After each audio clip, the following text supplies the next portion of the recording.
नमस्कार, मैं प्रद्युमन जोशीला। नायब सिंह सैनी की सरकार को उसके दो मंत्रियों की जिद ले बैठेगी। जी हां, भारतीय जनता पार्टी को, बीजेपी की हरियाणा की सरकार को उसकी ही पार्टी के दो मंत्रियों का बड़बोलापन और जिद ले डूबेगी और भारी पड़ेगी। और ये जो दोनों विधायक बने हैं, ये विधायक भी एक तो इसलिए विधायक बन गए कि कांग्रेस ने कमजोर प्रत्याशी उतार दिया, और दूसरे इसलिए विधायक से मंत्री बन गए कि पार्टी के उनके समाज से आने वाले तमाम बड़े नेता चुनाव हार गए। दोनों विधायक क्या गुल खिला रहे हैं, दोनों मंत्री क्या गुल खिला रहे हैं, आखिर ऐसा वो क्या कर रहे हैं जिससे वो मजाक के पात्र बनते जा रहे हैं।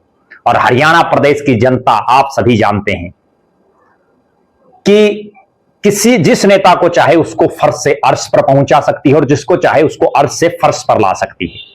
वीडियो में विस्तार से हम इन दोनों मंत्रियों की चर्चा करेंगे।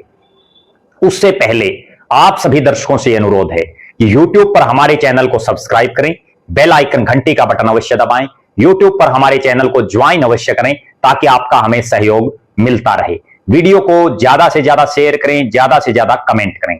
देश प्रदेश से जुड़ी हुई कोई भी जानकारी आपके पास हो वो भी आप हम तक साझा कर सकते हैं। एक विशेष बात, जो भी दर्शक निर्भीक, निष्पक्ष और स्वतंत्र पत्रकारिता में विश्वास रखते हैं, जो चाहते हैं कि हमारा निष्पक्ष, निर्भीक और स्वतंत्र पत्रकारिता का ये कारवां यूं ही आगे बढ़ता रहे, वो हमें आर्थिक सहयोग जरूर करें। और उसके लिए आप मेरे मोबाइल नंबर 9416674472 9416674472 पर गूगल पे या फोन पे जरूर करें। एक विशेष मुहिम हमने चलाई हुई है। जो भी दर्शक हमारे वीडियो को ज्यादा से ज्यादा शेयर कर रहे हैं, जो भी दर्शक हमारे वीडियो को अपने सभी व्हाट्सएप ग्रुपों में, अपने तमाम साथियों तक, सोशल मीडिया के विभिन्न प्लेटफॉर्मों पर शेयर कर रहे हैं, कमेंट कर रहे हैं, उनका नाम हम अपने वीडियो में लेंगे ताकि उस दर्शक का भी प्रचार प्रसार हो सके। और उसके लिए आपको करना केवल इतना है कि वीडियो को ज्यादा से ज्यादा शेयर करके उसका स्क्रीनशॉट लेके मेरे मोबाइल नंबर 9416674472 9416674472 पर आप व्हाट्सएप कर दें। अब मैं जिन दो मंत्रियों का जिक्र कर रहा हूं, दोनों बड़े कद्दावर नेता, कई बार के विधायक। एक का नाम अनिल विज, जिनको लोग गब्बर भी कहते हैं, अंबाला कैंट से विधायक हैं, लगातार बन रहे हैं, हालांकि हारे भी हैं। और दूसरे महिपाल ढाडा, पानीपत ग्रामीण के विधायक हैं, तीसरी बार बने हैं, हैट्रिक लगी है और फिलहाल सरकार में मंत्री हैं। पहले मैं आपको दोनों मंत्रियों का राजनीतिक बैकग्राउंड बता देता हूं। अनिल विज भारतीय जनता पार्टी में बहुत सालों से हैं, बीच में उन्होंने पार्टी छोड़ भी दी थी, निर्दलीय चुनाव भी लड़ा था, अंबाला कैंट से जीत रहे हैं। परिसीमन के बाद इस क्षेत्र में नग्गड़ से जिनकी राजनीति चलती थी, चौधरी निर्मल सिंह और उनका परिवार, यानी उनकी बेटी चित्रा सरवारा, वो यहां चुनावी मैदान में आए। अनिल विज मनोहर लाल खट्टर की पार्ट 1 सरकार में भी मंत्री थे, उसमें वो स्वास्थ्य मंत्री थे। अनिल विज मनोहर लाल खट्टर पार्ट 2 में गृह मंत्री थे, बड़ा पावरफुल महकमा, सीआईडी भी उनके पास, उसके बाद मुख्यमंत्री ने ले ली, फिर बड़ा हंगामा हुआ प्रदेश में। फिर जब नायब सिंह सैनी पार्ट 1 आया तो अनिल विज नाराज हो गए, उन्होंने मंत्री पद की शपथ नहीं ली, मंत्री बनने से इंकार कर दिया और 6 महीने घर बैठ गए, यानी केवल विधायक रहे। विधायक होते हुए जब चुनाव हुआ तो वहां कांग्रेस पिछली 2 लगातार योजनाओं से अंबाला कैंट की सीट पर कमजोर प्रत्याशी दे रही है। चित्रा सरवारा जो एक मजबूत प्रत्याशी है, उनकी टिकट काट दी जाती। इस बार भी टिकट कट गई। अगर कांग्रेस की टिकट चित्रा सरवारा पर होती तो हो सकता अनिल विज विधानसभा में ही ना पहुंच पाते, वो चुनाव हार जाते। बहरहाल कांग्रेस की गलत टिकट वितरण की वजह से, कमजोर प्रत्याशी चुनावी मैदान में उतारने की वजह से अनिल विज की लॉटरी लगी, वो विधायक बने। गिनती के से पहले ही उन्होंने ये कहा कि अगली मुलाकात मुख्यमंत्री हाउस पर होगी, यानी वो मुख्यमंत्री के सपने देखने लगे। नहीं बने और सबको यह लग रहा था कि गब्बर जो है अनिल विज, वो अपने से इतने जूनियर नायब सिंह सैनी के मंत्रिमंडल में नहीं शामिल होंगे, क्योंकि जब वो पहली टर्म में शामिल नहीं हुए तो अब तो नायब सिंह सैनी को भी 6 महीने का अनुभव हो चुका है मुख्यमंत्री के तौर पर, अब नहीं लगता कि वो शामिल होंगे। ये वही अनिल विज है जिन्होंने किसी समय नायब सिंह सैनी को, क्योंकि दोनों का गृह जिला एक अंबाड़ा, नायब सिंह सैनी को अंबाड़ा का जिला प्रधान बनाने के लिए सिफारिश की थी, बनवाया था, और ये अनिल विज जी भी बार बार मानते हैं। नायब सिंह सैनी भी उनका बड़ा सम्मान करते हैं, लेकिन मुख्यमंत्री तो मुख्यमंत्री है।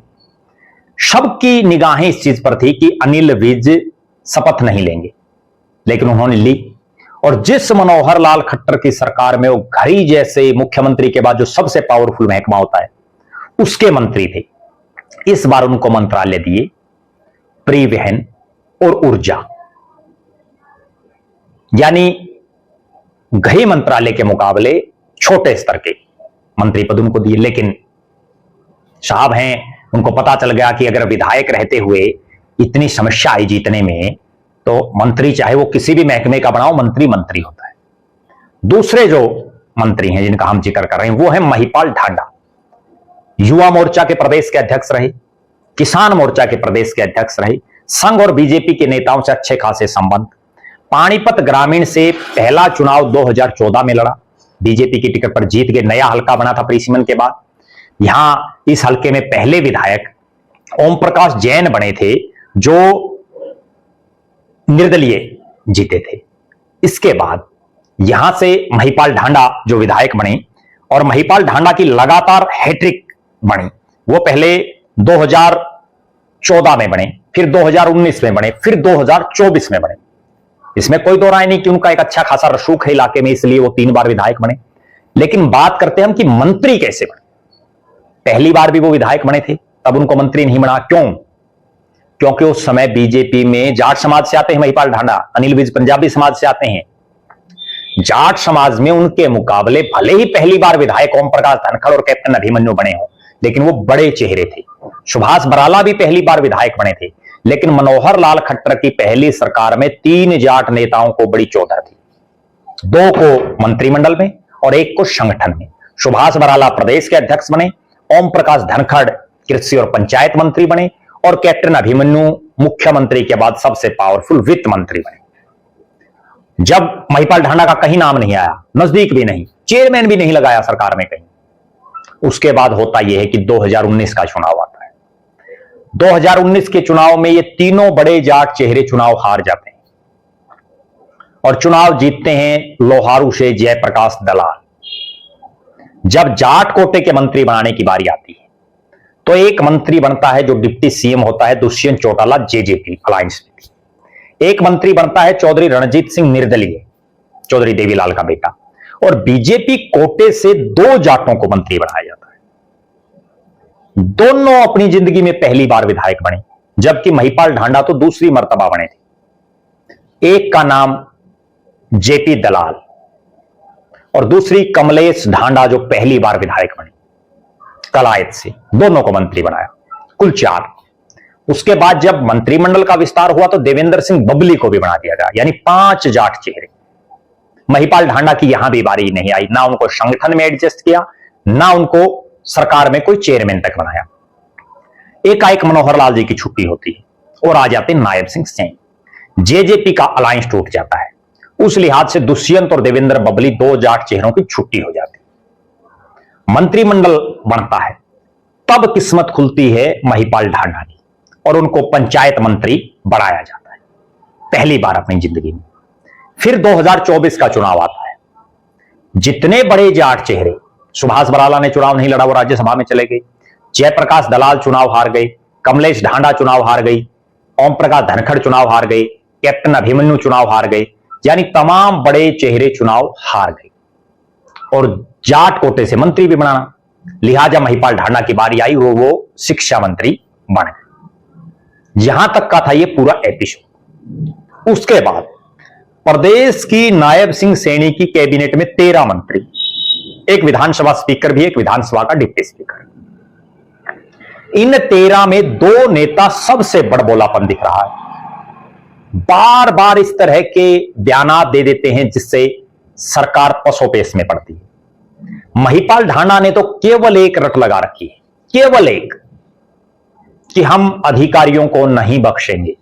हमें पता है कौन अधिकारी ऐसे हैं जो विपक्षी नेताओं के हाथों में खेलते हैं, जो हुड्डा की कोठी पर थे। क्या कोई आदमी कहीं नहीं जा सकता? भारत का हर वासी स्वतंत्र है कहीं भी जाने के लिए। अगर वो अधिकारी सही ढंग से काम नहीं कर रहा, आप कार्रवाई कीजिए, लेकिन अगर वो कहीं गया है किसी नेता की कोठी पर, तो ये तो कोई गलत बात भी नहीं है। कौन नहीं जाता? कोई शतापक्ष के दरवाजे पर जाता है तो कोई जिस नेता के साथ उठ बैठ हो चला जाता है। दूसरी बात, बार बार महिपाल ढांडा एक रट लगाए हुए हैं कि अधिकारियों सुधर जाओ वरना हमें सुधारने आता है, हम कार्रवाई करना जानते हैं। यह है महिपाल ढांडा का बड़बोलापन, उनका अहंकार झलक रहा है इसमें। आप मंत्री ढांडा साहब केवल इसलिए बन गए कि बीजेपी के तमाम बड़े नेता चुनाव हार गए जाट समाज के, नहीं तो आपकी बारी नहीं आनी थी। और यह कड़वी सच्चाई है। अगर कैप्टन अभिमन्यु, ओम प्रकाश धनखड़ और जयप्रकाश दलाल चुनाव जीतते तो वो 3 मंत्री बनते, महिपाल ढांडा तो चेयरमैन भी नहीं बनते। लेकिन बहरहाल वो हार गए, इसलिए इनकी लॉटरी लग गई। अब आप महिपाल ढांडा के डिपार्टमेंट की बात सुनो। शिक्षा विभाग, आज प्रदेश की जनता हाहाकार कर रही है कि प्राइवेट स्कूल वाले किताबों के नामों पर, ड्रेस के नाम पर किस तरह से आम जनता को लूटने का काम इस एंगल से कर रहे हैं कि उन्होंने एक दुकान फिक्स कर रखी कि इस दुकान से लो। जनता बार बार सवाल उठा रही है। आम परिवारों के बच्चे प्राइवेट स्कूल में नहीं पढ़ सकते, यह हालात है। हजारों रुपए फीस, एक साल की लाखों रुपए फीस। कहां हैं ढांडा साहब आप? क्या आपने अब तक अपने 6 महीने से ज्यादा के कार्यकाल में एक किसी प्राइवेट स्कूल पर कोई कार्रवाई की हो? आपने जो बुक्स लग रही हैं, एक तरफ तो यह आदेश है कि एनसीईआरटी की किताबें लगाई जाए, प्राइवेट पब्लिकेशन ना पढ़ाई जाए, और आप स्कूलों में देखो हालात। आपने कितने स्कूलों का निरीक्षण किया? सरकारी स्कूलों की यह हालात है कि कितने पद खाली पड़े हैं। कॉलेजों की यह हालात है, एडिशनल चार्जेस दिए जा रहे हैं प्रोफेसर को, लेक्चरर को, टीजीटी को, पीजीटी को। यह हालात है। कहीं प्रिंसिपल नहीं है, कहीं हेडमास्टर नहीं है, कहीं कोई ध्यान नहीं। नायब सिंह सैनी की सरकार में शिक्षा मंत्री बनने के बाद महिपाल ढांडा ने जो 22 जिले हैं हरियाणा प्रदेश में, 90 हलके हैं, कितने हलकों का अभी तक दौरा किया? कितने जिलों का आपने अभी तक दौरा किया? आप क्यों नहीं बताते कि आपने 6 महीने में किस किस अधिकारी पर कार्रवाई की? एक तरफ तो आप ये कहते हैं कि हमारे पास सबकी रिपोर्टें हैं, और दूसरी तरफ आप कुछ नहीं कर रहे। अब हम आते हैं दूसरे नेता अनिल विज। अपने बड़बोलेपन के लिए बड़े मशहूर हैं, कुछ भी कह देते हैं। अपनी ही पार्टी के प्रदेश अध्यक्ष का इस्तीफा मांगते हैं। मुख्यमंत्री को कहते हैं कि ये उड़न खटोले में रहता है, हेलीकॉप्टर से नीचे नहीं उतर रहा। और जो ही मोहनलाल बड़ौली एक नोटिस थमाते हैं, भीगी बिल्ली बन जाता है गब्बर शेर, भीगी बिल्ली। अनिल विज उसके बाद चूं तक नहीं करते, ना वो हेलीकॉप्टर को याद करते, ना वो मोहनलाल बड़ौली का इस्तीफा मांगते। देखो कितनी बड़ी बात। अभी एक ताजा मामला जो पूरे हरियाणा में चर्चित है, जींद जो ग्रीवेंस कमेटी है उसके चेयरमैन महिपाल ढांडा, और वो मीटिंग ले रहे किसानों की समस्याओं के समाधान के लिए। उन्होंने जींद में बिजली बोर्ड के, बिजली विभाग के जो एससी हैं उनको फोन किया, उनके पीए ने भी किया, मैसेजेस भी की, लेकिन एससी महोदय ने फोन नहीं उठाया। उन्होंने तुरंत बिजली मंत्री यानी ऊर्जा मंत्री अनिल विज से बात की और एससी को सस्पेंड करने के आदेश जारी कर दिए। और महिपाल ढांडा ने बाकायदा ऑन कैमरा कहा कि इस तरह के अफसरों को बख्शेंगे नहीं जो इस तरह के काम कर रहे हैं, फोन उठाने पड़ेंगे। वो ये नहीं करे कि काम करने पड़ेंगे, फोन उठाने पड़ेंगे। जो एससी हैं बिजली विभाग के, वो माननीय हाई कोर्ट में चले जाते हैं और हाई कोर्ट उस पर यह कह देता है कि यह निलंबन गलत है, यह सस्पेंशन गलत है।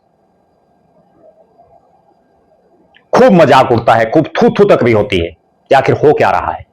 मंत्री सस्पेंड कर रहे हैं और माननीय अदालत उसको निरस्त कर रही है, उसको तो मंत्री बिना कोई तर्क दिए क्यों सस्पेंड कर दिया? अदालत भी तो यही कह रही कि कोई कारण दिए बिना क्यों कर दिया?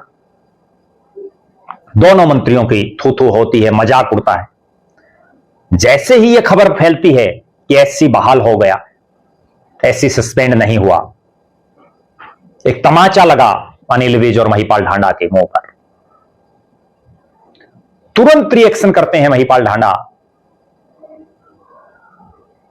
और कुछ ही देर बाद दोबारा आदेश जारी होते हैं उस एससी को सस्पेंड करने के। बताइए क्या खेल चल रहा है?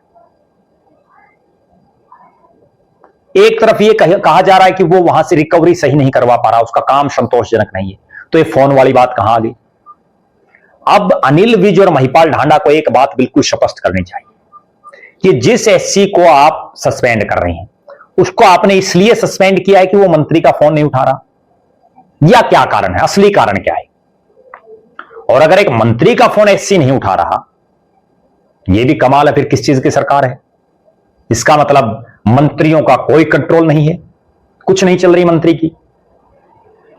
जबकि ये दोनों मंत्री तो ऐसे हैं जो पूरी कैबिनेट है उसमें सबसे पावरफुल इनको माना जाता है, क्योंकि दोनों पुराने भाजपाई हैं, दोनों के बीजेपी के बड़े नेताओं के साथ अच्छे खासे संबंध हैं। इस पूरे मामले के बाद पूरे हरियाणा प्रदेश में इन दोनों मंत्रियों की किरकिरी हो रही है। लोग मजाक उड़ा रहे हैं, हंसी का पात्र ये बन चुके हैं, और लोग ये कहने लगे हैं कि नायब सिंह सैनी की सरकार और बीजेपी को महिपाल ढांडा और अनिल विज ले बैठेंगे। अनिल विज को चाहिए तो यह कि उन्होंने 6 महीने में बिजली विभाग में क्या सुधार किया, कितने घंटे बिजली पहले जाती थी और अब कितने घंटे जाती है, कहां कहां नए बिजली घर खोले, कहां कहां खंभों पर तारे बदलने का काम किया गया, क्या किया बिजली विभाग में, बताना तो वो चाहिए। और वो सस्पेंड सस्पेंड बहाल सस्पेंड ये खेल चल रहा है। आप दर्शकों का क्या मानना है? क्या अनिल विज और महिपाल ढांडा का जो 6 महीने का ये लगभग कार्यकाल है, इससे आप संतुष्ट हैं? क्या शिक्षा विभाग में जो चल रहा है, क्या बिजली विभाग में, ऊर्जा विभाग में जो चल रहा है, परिवहन विभाग में जो चल रहा है, उनसे आप संतुष्ट हैं? या ये मंत्री फेलियर साबित हो रहे हैं? आप जरूर कमेंट करें। आप कमेंट करके बताएं कि इन दोनों मंत्रियों का बड़बोलापन कहीं इनका घमंड तो नहीं प्रदर्शित कर रहा, जीत का घमंड, मंत्री पद का घमंड? आप जरूर कमेंट करें। आप जरूर यह बताएं कि ये दोनों मंत्री अपने अपने विभागों में जनता के लिए कोई फैसिलिटी नई लाए हैं, कुछ नया इन्होंने किया है, या इन 6 महीने में केवल बयानवीर बन करके रह गए? आप लगातार हमारे साथ बने रहें। हमारे फेसबुक पेज को लाइक और फॉलो करें, यूट्यूब पर चैनल को सब्सक्राइब करें, बेल आइकन घंटी का बटन अवश्य दबाएं, यूट्यूब पर हमारे चैनल को ज्वाइन अवश्य करें ताकि आपका हमें सहयोग मिलता रहे। वीडियो को ज्यादा से ज्यादा शेयर करें, ज्यादा से ज्यादा कमेंट करें। जो दर्शक साथी आर्थिक रूप से सक्षम हैं वो हमें आर्थिक सहयोग भी जरूर करें। बहुत बहुत धन्यवाद। आपका अपना प्रद्युमन जोशीला।